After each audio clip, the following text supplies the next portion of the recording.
Welcome to NFL World, where NFL starts and ends. I'm your host, Jacob. Meet Shedeur Sanders, the future star in the NFL.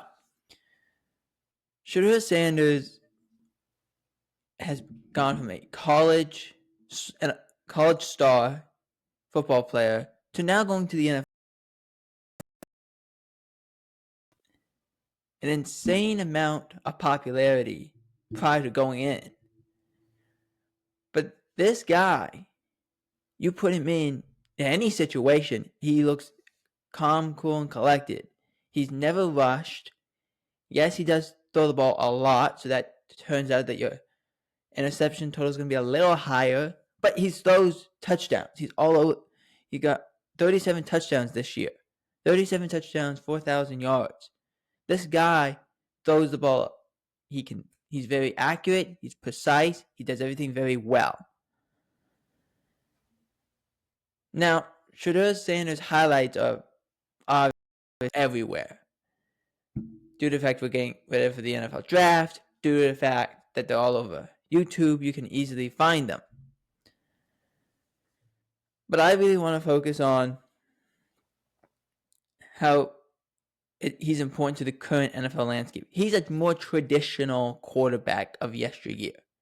He's not a runner. That's not what he is. He's more scramble guy. Look, ball downfield. Let's go fire it. But he's relaxed in the pocket. He's going to sit in there. He's going to take some hits. He's going to take some shots. But he's going to find a way. The best ball he can deliver. He's not going to be rushed. Relaxed, calm, sit in there, and let's fire it away. That's Shedeur Sanders. Calm, cool, collected, and let's fire that thing. Now, the challenges of a young quarterback, there are all kinds of challenges. The best challenge for a young quarterback to learn the pace style of the NFL. It's not that, okay, there's a lot of plays in the first couple seconds. You got to learn the pacing. There's a lot of hits. There's 15 seconds to get the play and then jump back into the next play. Let's go. And that's all you got. You're jumping in quickly. You're legit, as a young rookie quarterback, you're throwing them into the deep,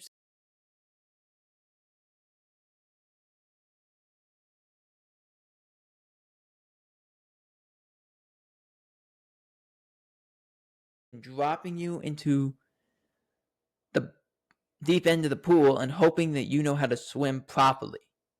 Like, that's all they're hoping for.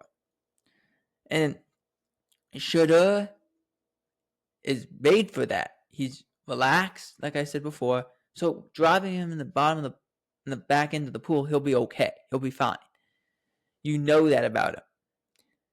But it's hard for most college football players to adjust. And Shedeur wouldn't be any different. And going to be probably the second quarterback taken in this class, he's going to get a team that's probably not going to be very good, but might have some parts around him. Does he have a chance to have a number one wide receiver? When he had Travis Hunter, that was beneficial for him, as any quarterback it would be. He can throw the ball at such a velocity that he'll hit every time. Let's see what he can do for a young quarterback. This last part of that for a young quarterback, so to adjust to what a defense is doing on the fly and not trying to just say, well, I got to play here. Let's just run it anyway. That takes time and repetition, but Shedeur is further along than most college quarterbacks. So that's the advantage he gets.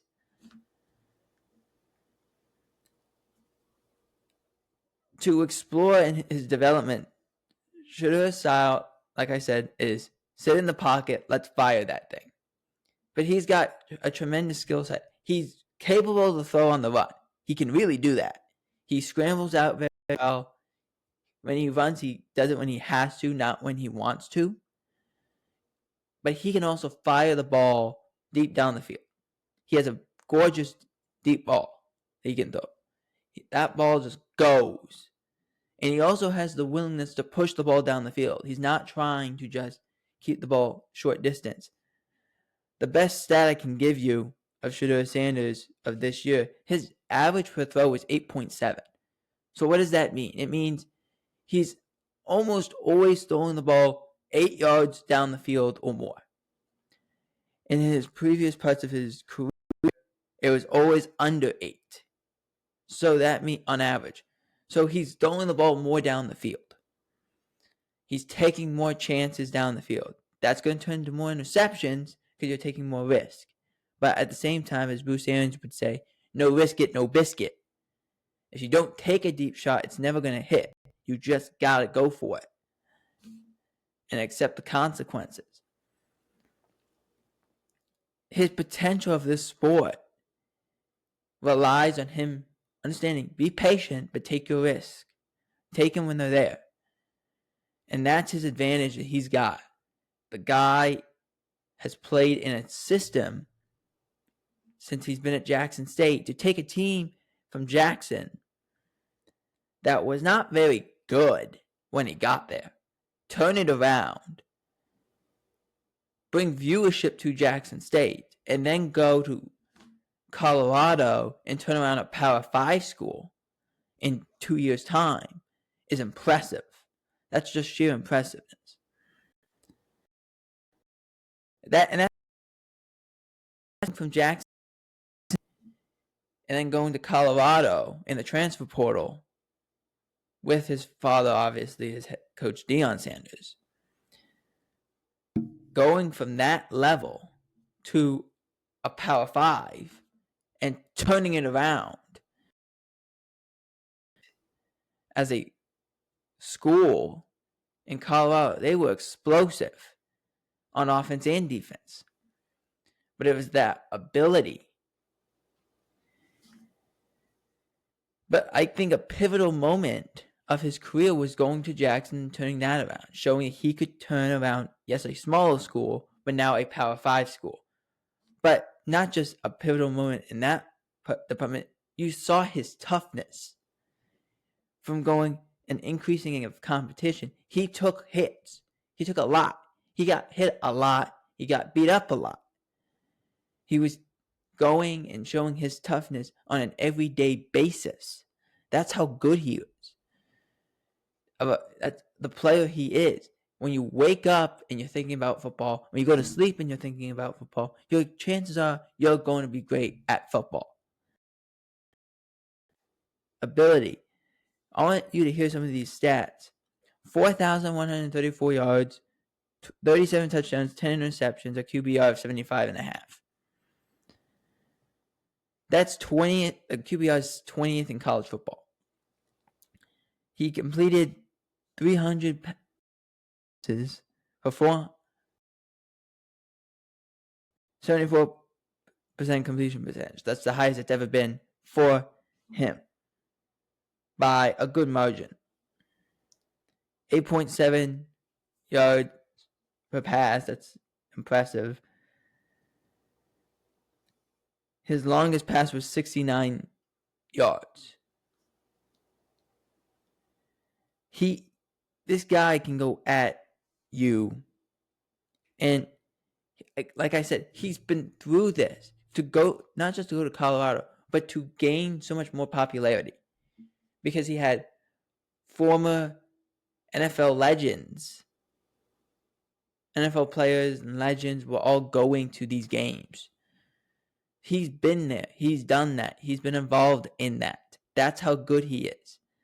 He was able to sit in there, take in the moment, but would it not let the spotlight change how his perception of himself would be.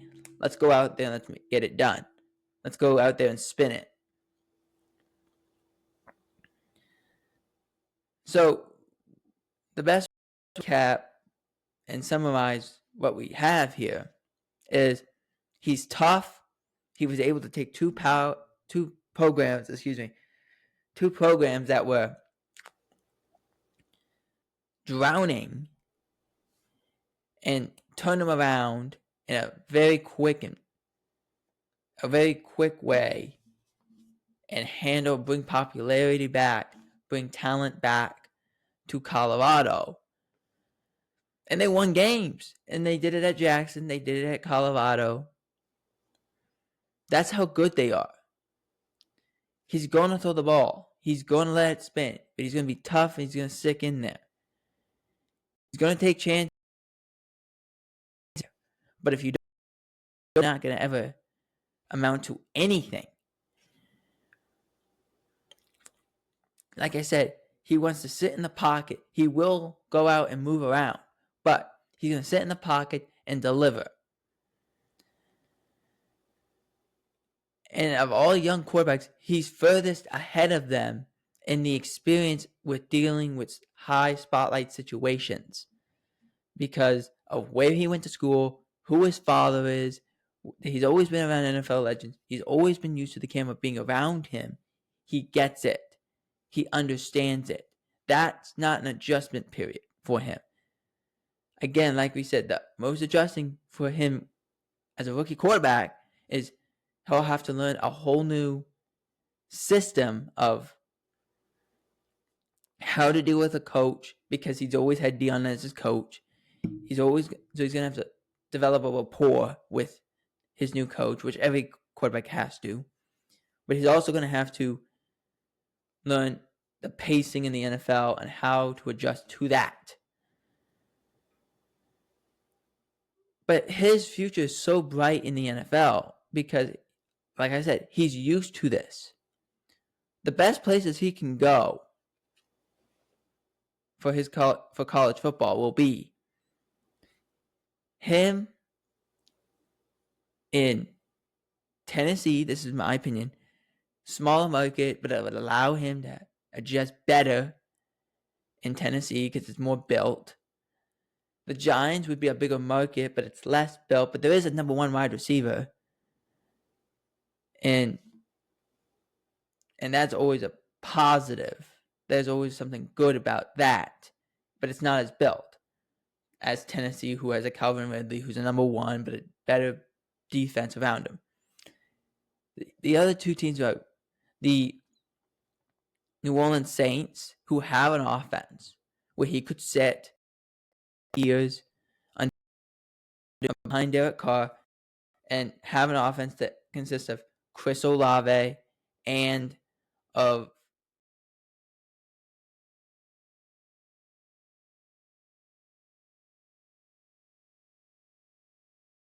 and a defense that, yes, they're an older school defense, they're an older defense, but they're a talented defense nonetheless. Putting him in New Orleans would probably be his second best situation. And the last situation would be Mike Tomlin in Pittsburgh because Pittsburgh holds the 21 overall pick. That's a deep drop, but it could happen. If Pittsburgh goes and says, yeah, we'll take him at 21 or trade up to get him, you get whatever quarterback, whether it's Aaron Rodgers or somebody else, a guy to learn from for a few years, a coach that knows how to deal with players, and also a guy who, it's not the biggest market, but it develops naturally and you won't have to worry about the ownership getting in the way of anything. This is a guy who knows how to deal with the spotlight. Just give him a place to grow and develop, and that will be the best thing for him. But what do you guys think? Where do you think Shedeur Sanders is going to be drafted? And will his future be bright in the NFL no matter where he goes? I invite you to also like, subscribe, comment, and share this video with all your friends and help. Like, we're going to do this. We're going to have 6 players, but we're going to have a breakdown of why they could be the next NFL star We're going to go through Cam Ward, Ashton Genty. We're going to do Mason Graham, I believe. We got a couple others in the works. Just be prepared and wait. When it hits April 24, draft day starts. It's going to be fun. And we can't wait to watch it with you. For NFL World, I'm Jacob Hebert. Out.